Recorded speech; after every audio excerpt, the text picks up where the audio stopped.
uri kunyumva neza ndabyumva rwose. kandi witeguye abashyitsi bagiye kuza muri uru rugo vuba aha ngaha. sigarana abantu bawe. Murakoze.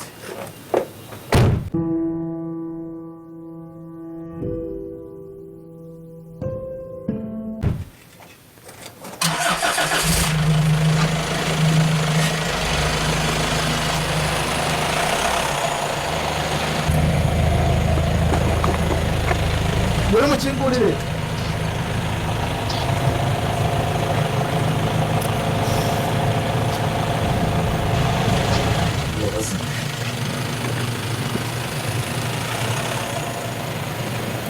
Ni wabazima.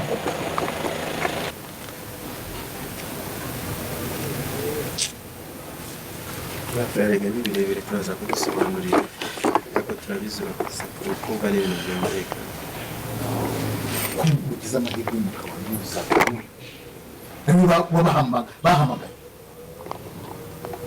ibibazo guhamagara bimeze nuko yanze kutwumva ariko ntibumvikane. Reka tujye mu nzu tugusobanurire ariko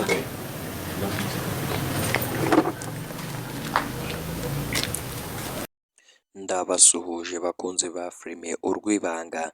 Mbere y'uko dutangira kureba episode ya 62, iyi ni filime urw'ibanga. Reka nkwibutse gukanda subscribe, wowe utarakanda subscribe rwose ni mwe mumaze igihe rwose mutubwira ati ntabwo duheruka kubona filime urw'ibanga.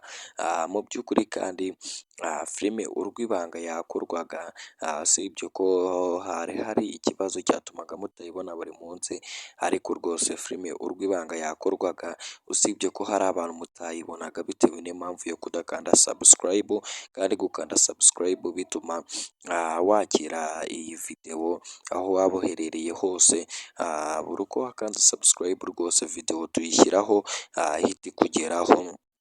Reka twitangire rero, nimba wamajije gukanda subscribe uri uw'ingenzi kuri twebwe, nawe turayikanda ndakubitsa kuyikanda, ukajya no muri comment ukatubwira ibitekerezo waba ufite, ukatubwira ukumva ino filime urw'ibanga yakagenze, ukaduha n'inyunganizi rwose muri ino filime urw'ibanga. Nta kabuza uko mubishaka niko tubaha filime urw'ibanga imeze. Reka twitangire rero nta gutinda. Ngira ngo mwaherukaga rwose afande akubitana na Emile ndetse na Grace bari gushaka gusohoka ngo bajye cyangwa se ngo babashe kuba batoroka. Ahangaha rwose afande yarababwiye ati mwebwe muri kujya hehe, kuki mutumva? Ati ko nababwiye ko mu gihe mukiri gukorwaho iperereza mutagomba gusohoka muri iki gipangu, mwari musohotse mugiye hehe? Afande yagaruye Emile ndetse na Grace abagarura mu gipangu, ariko ahangaha na kamarade yari ahari rwose abasha kubyibonera. Nyuma y'uko afande agiye amubabwiye ati rwose mwebwe uko muri babiri, weho Emile na Grace, murasabwa kwitabwa kuri polisi mukadusobanurira neza ibyo mukekwaho ko mushobora kuba mwarishe umuntu, mwaramennye amaraso, cyangwa se mukanatubwira amafuti yanyu rwose. Ati musabwa kwitabwa kuri polisi. Ahangaha rero afande yababwiye aya magambo ahita yigendera, abwira kamarade ati sigarana abantu bawe. Kamarade nawe ahita ababwira ati tujye mu nzu nanjye munsobanurire iby'ibi ngibi bimaze iminsi ndi kubona ariko nkaba ndi mu rujijo. Ahangaha rero rwose Emile na Grace bagize kamarade umusazi, bamubwira ko nta kibazo gihari, ahubwo nabo batungurwa no kubona polisi ikomeza kubagendaho.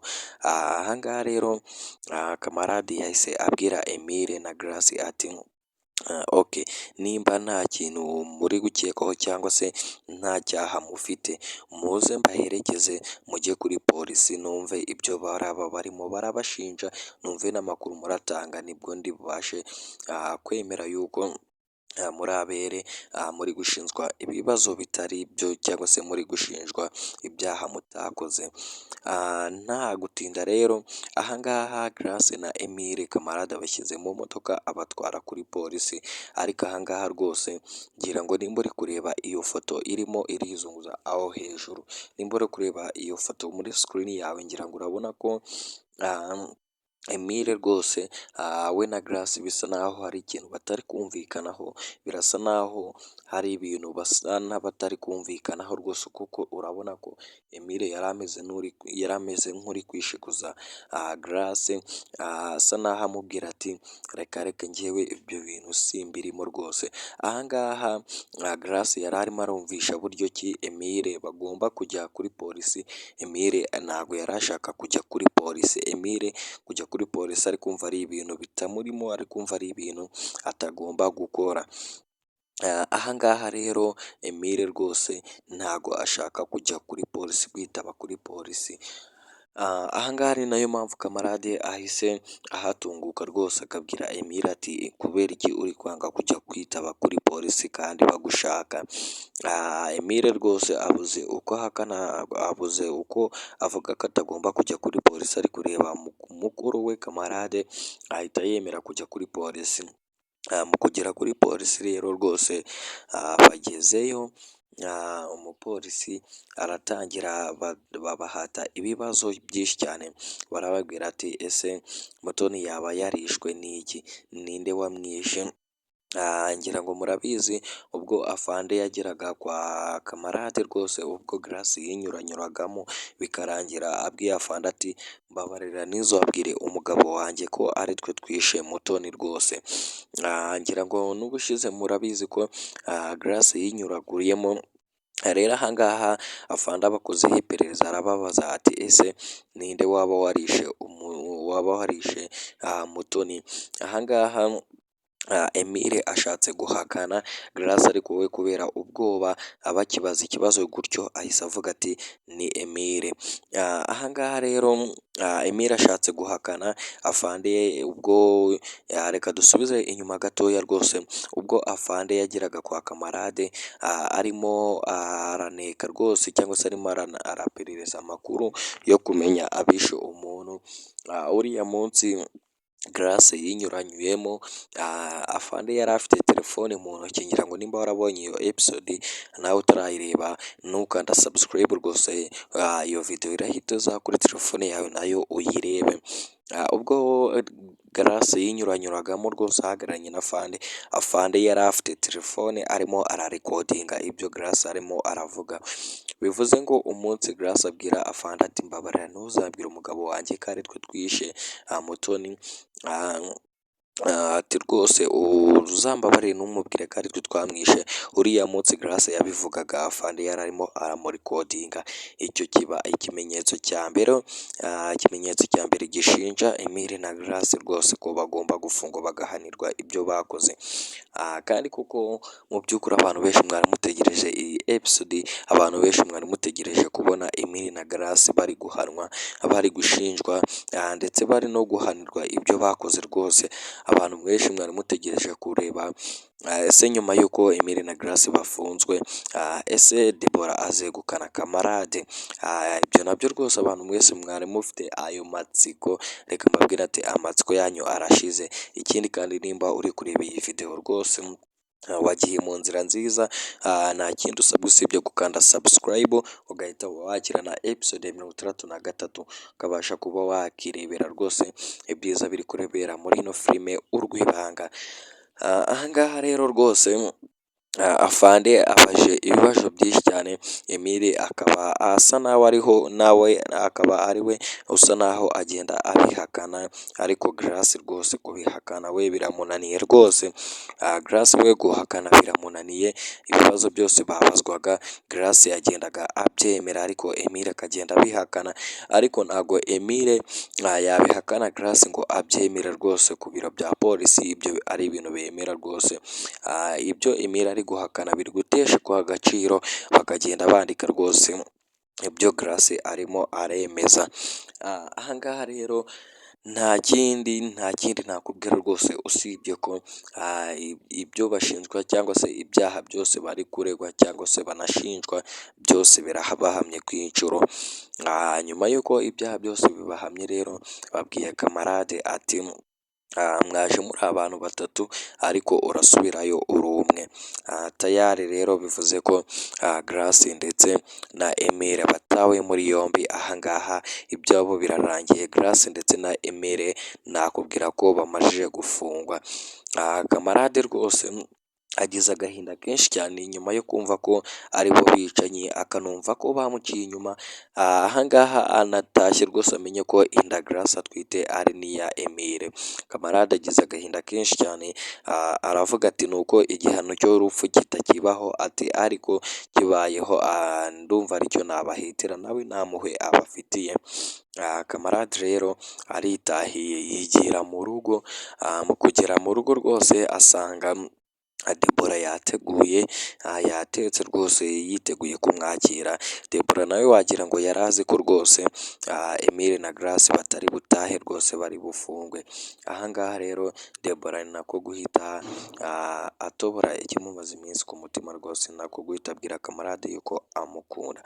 Ahangaha rero rwose nakubwira ko bigeze ku ntsinzi, ibyishimo bya Debora rwose. Debora ahise yegukana Kamarade n'ibintu byinshi. Ahangaha rwose Kamarade nawe yakiranye Debora umutima ukunze, cyangwa se amwakiranye urugwiro, aramubwira ati ubundi kuva kare ko utari warambwiye ibi byose kandi wari ubizi. Debora ahita anamubwira buryo ki nawe bashatse kumukura mu nzira, ubwo ni ukumwica. Kamarade rwose aravuga ati bariya bagome ntabwo tuzigera tubababarira, nubwo bafungurwa rwose bazakomezanye bajye gushaka ubuzima bwabo, ntibazongere no kudukandagira ahangaha. Abantu benshi rero mwari mutegereje iyi episode imeze itya. Rero reka nkubwira ati nimba ukunda filime Urwibanga, kanda subscribe rwose, unajye kuri share ino video uyisangize mugenzi wawe. Nawe umwibutse gukanda subscribe rwose, ajya akurikirana filime Urwibanga aho yaba aherereye hose. Ahangaha rero rwose mugiye kwirebera uko bigenze, mugiye kuba mwashira amatsiko rwose.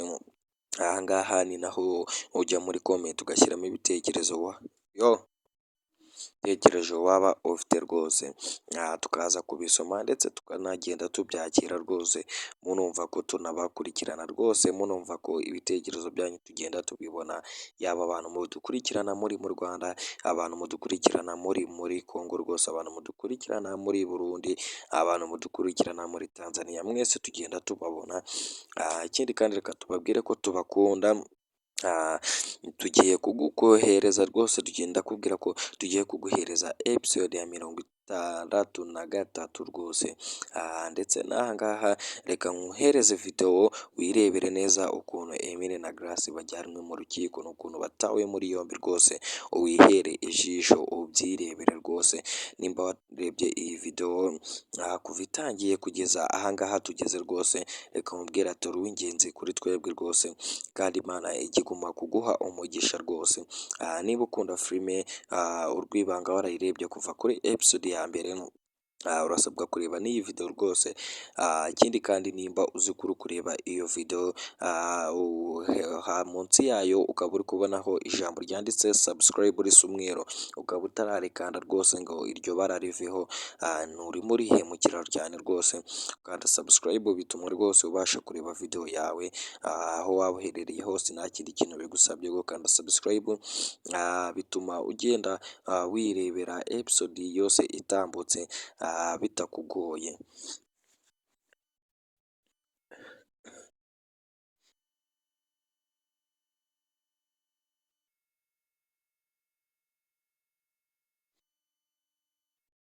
Mukande subscribe rwose, turabasabye ngo mukande subscribe rwose, mukurikirane filime Urwibanga.